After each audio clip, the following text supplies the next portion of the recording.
In the 1950s and early 1960s, America was probably at a high point in terms of confidence in our view of ourselves and our future and our place in the world. By the mid-1970s, that confidence had been completely shattered by, of course, Vietnam, Watergate, the triple assassinations of the two Kennedys and Dr. King, and a failing American economy.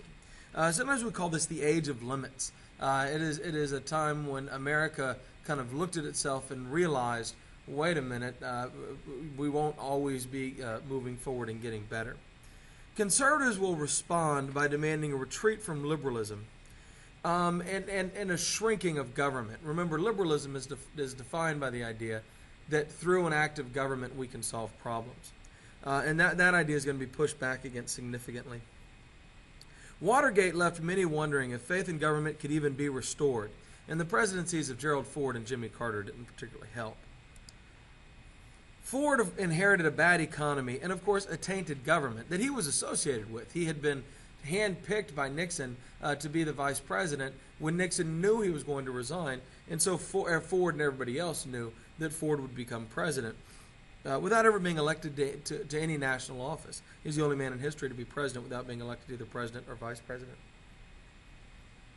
Any chance Ford had at being seen as a credible figure in this country disappears when he pardons Richard Nixon for all potential crimes Nixon could be charged with. There was a lot of talk about prosecuting Nixon and putting him in jail for his crimes, but Nixon, as president, has the power to pardon him, and he does. And many, if not a large majority of Americans, come to believe that this was the deal, that Ford was given the vice presidency and therefore the presidency in exchange for a promise to pardon Nixon. And so the country loses faith in Ford.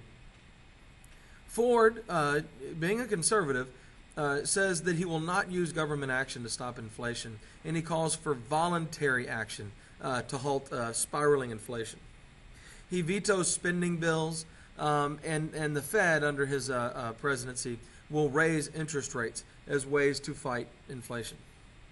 But Ford refuses to raise taxes. The economy was terrible in 1974 and 1975. OPEC, the Organization of Petroleum Exporting Countries, raised the price of oil by 400% in 1974 alone. And this supply shock, this rapid increase in the price of a resource, the most important resource in our economy, oil, is going to lead to what we call stagflation. Stagflation refers to high unemployment and high inflation at the same time. And unemployment is 11% in 1976, which is really an unusually high rate in American history. Ford engages in talks with Brezhnev and the Soviets in SALT II, Strategic Arms Limitations Talks II, in Vladivostok in 1974.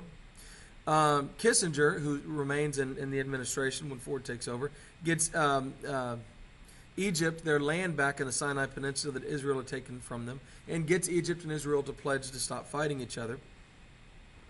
And when Ford goes to run for re-election, he's going to face another severe challenge, which is Ronald Reagan, the governor of California, is going to challenge Ford for the nomination of the Republican Party in '76.